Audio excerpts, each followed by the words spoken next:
Hi guys, welcome to week 11 of the Public Education Management System development process for Full Sail. You can see right here the main site, and we still have pretty much the same functionality. Finally, we are on beta version and we implemented some new functionality, which is basically what I promised for this week. Not only eliminate some of the issues that we have pending, but also implement a new authentication mechanism. So to start, let me show you again. You can see the status report for week 11. We were able to accomplish all the different things pending on week 11.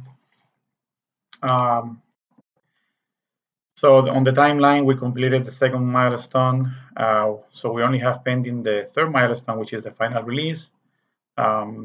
We do have the different questions and scripts for testing purpose on the document, and we just added the beta announcement for this week.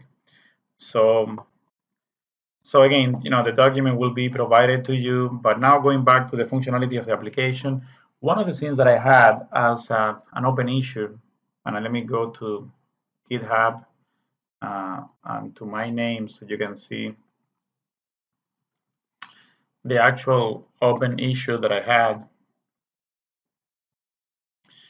So in this application, if I go to issues, right now I don't have any open issue anymore. I closed it already, but I had an authentication error. Well, basically, the problem that I had was that when the user entered the user ID and wrong password that they could not authenticate, I wanted to display an authentication error in the login window. So I was able to accomplish that. The error message is displayed in the login window. Um, if they use credentials from my company. Now, if they go and authenticate through a third-party authentication process or provider, such as Google, Facebook, and so on, those providers will handle displaying the error on their login window. So let me show you what I mean by that. So this is running from my local machine, by the way. So I'm going to go ahead and log in to the portal. I'm going to click on login. I'm going to enter the wrong user ID and password. For this user ID, I'm going to enter the wrong password. And you can see that I do now have an access denied message on the screen. If I enter the right password, then I get right in.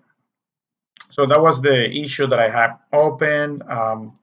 It's been closed. If you go to my project status and collaboration process, you can see that it's been taken care of. So again, everything is is going well.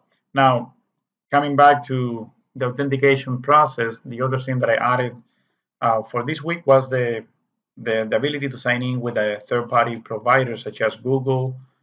So if I click on the Google sign in, you can see how I'm going to open up the actual real Google sign in. So I'm going to go ahead and enter my Google credentials.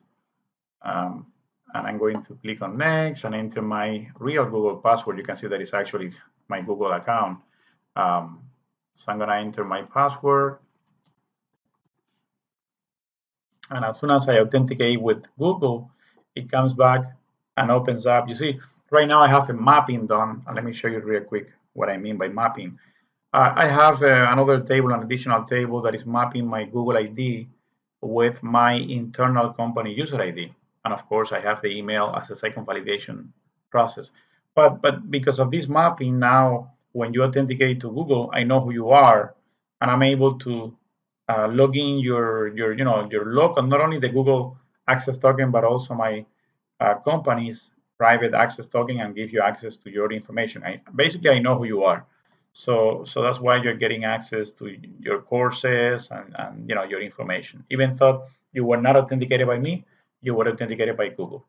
Of course, if I log in, I can still log in with a private authentication process, and it will display that as well. You can see that I'm now actually authenticated to Google. If I refresh this window, which is a regular window in Google, you can see that it's actually, within this browser session, it knows who I am. It knows that I am Angel Valdez because through my application, I went to Google and I authenticated to Google. So So basically, that's what I wanted to accomplish, and the ability to do this to create a third-party authentication provider. Now let me also show you that. Let me actually sign up from Google. So now I kill my Google session. When I go back to my application, okay. So when somebody else that is not me, they try to log in using Google, and again they don't have a mapping. As you can see, I'm gonna log in as somebody else that is not me. So when they click on the login access and they try to log in, I'm gonna choose somebody else that doesn't have a mapping on my company, and I'm going to specify the password for this person in Google. You can see that they will be redirected to a map user to external email address window where they can enter the username password in my company, and they can enter their external email address. And this way I'm going to first verify that the actual session they have open with Google right now, which is this one right here, and the email address is going to match this email address they enter here. And because they know my company's private email user ID and password, I can map those credentials, and then now they can choose at the login time if they log in using my private user ID and password or using their Google user ID and password. No matter which way they do, they get access to their courses and private information from my company. So that's the idea. If you already have a Google session open, when you click on the sign in window, it won't even ask you, it will just go right in. So pretty much everything is working. It will take me a little while to upload it to the actual real live server. So I'll probably do it tomorrow. But everything else is working, it's fine. If you have any comments or suggestions, please let me know and we'll introduce that through the beta phase and have it ready for the release. Thank you.